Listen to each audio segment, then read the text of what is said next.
Welcome to Homestead Gardening in the Texas Gulf Coast. I'm Kristen Howard, and today I'm going to show you how we're going to prune this huge live oak tree correctly.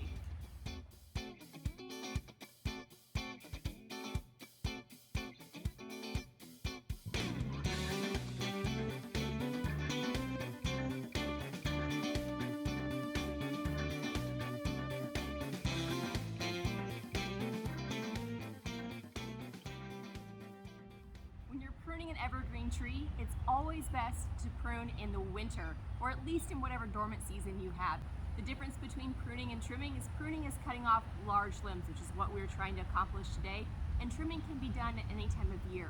Trimming is going to be cutting the smaller limbs or the interior branches. Before you prune, you need to evaluate and mark which branches will be cut. Ask yourself questions when evaluating your tree. Your goal when pruning should be to improve the health of the tree and thin the tree out to allow light into the interior of the tree canopy. These questions will help you decide what to cut, and once you mark which limbs or branches will be removed, you have to decide where to cut. You don't want to partially cut through a branch or limb. You always want to remove a branch or limb back to the point of origin.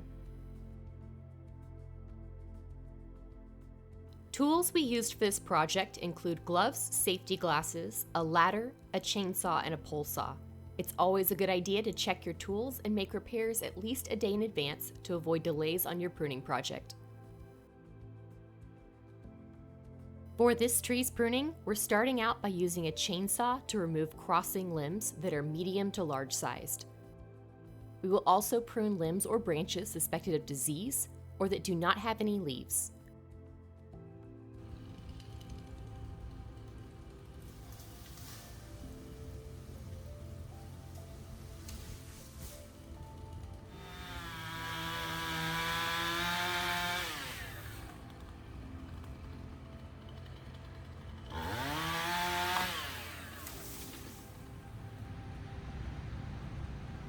So now that we have our big limb cut, we're going to clean up the end of that cut limb. We basically just wanted to make sure that we get the limb off of the tree without damaging the rest of the tree with that initial cut, and the rest will be cleaned up at a 90-degree angle.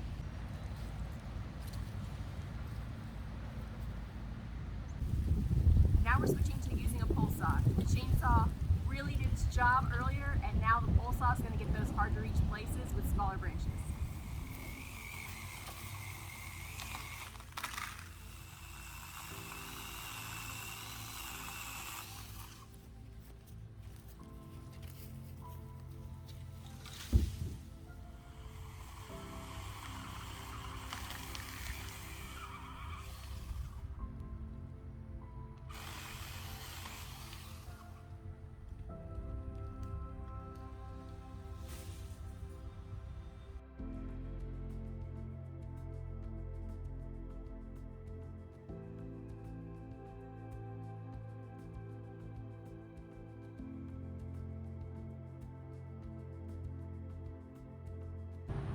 Now that we've finished cutting all of our large limbs and branches, we want to find out how we can use these on the homestead.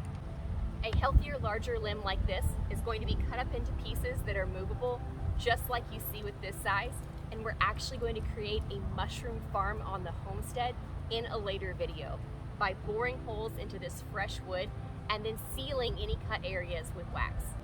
If you don't want to start a mushroom farm on your homestead, however, you can always add this to the compost pile as well, and it will be a great resource to your garden in a few years.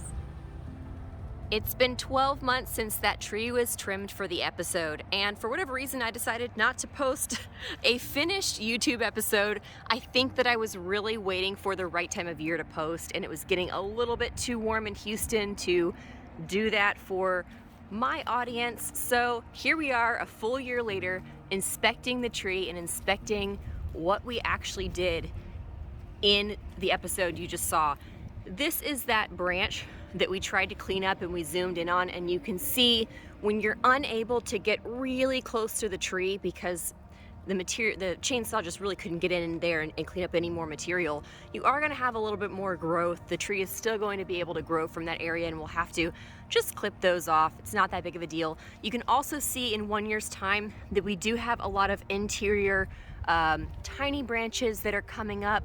And it's a really good idea at this point to clean up these limbs and not allow these branches to cross up into the canopy. But because we got so much light into this canopy, we have a ton of branching, which is exactly what we want. We don't want a bunch of dead branches in there, so we have plenty of light, plenty of airflow. We have a little bit of green tint on the tree. You can see a little bit of lichen. This tree has been stressed before, and that's okay. The tree is perfectly fine. But what I'm seeing in general, other than maybe one branch on this live oak that doesn't have any leaves, we have a lot of healthy limbs, we have a lot of healthy growth, and we've had 0 limb drop this year, which is a really, really good sign. It says a lot about how our trimming efforts have done, have given the tree a positive outlook and allowed us to have a lot more success in its entirety as far as the growth is concerned. Something else, since this is mainly a gardening channel, what this tree does for me is it provides shade on this side into my garden, and the garden's a little bit messy right now.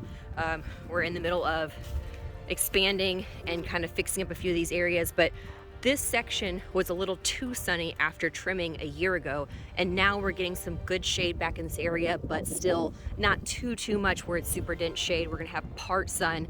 It's a perfect situation to grow under this tree for peppers and other plants that may struggle a little bit in summer.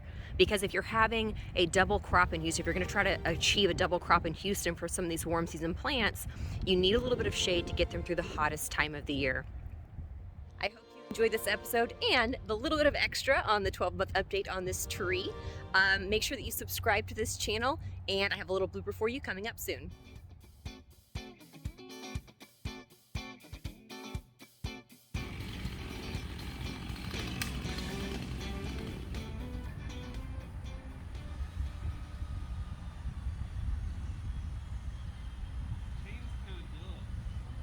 We never used it. I didn't think so. Oh. It's on backwards. I figured that was what you were gonna say next. I was waiting for it. That's why the camera's still rolling.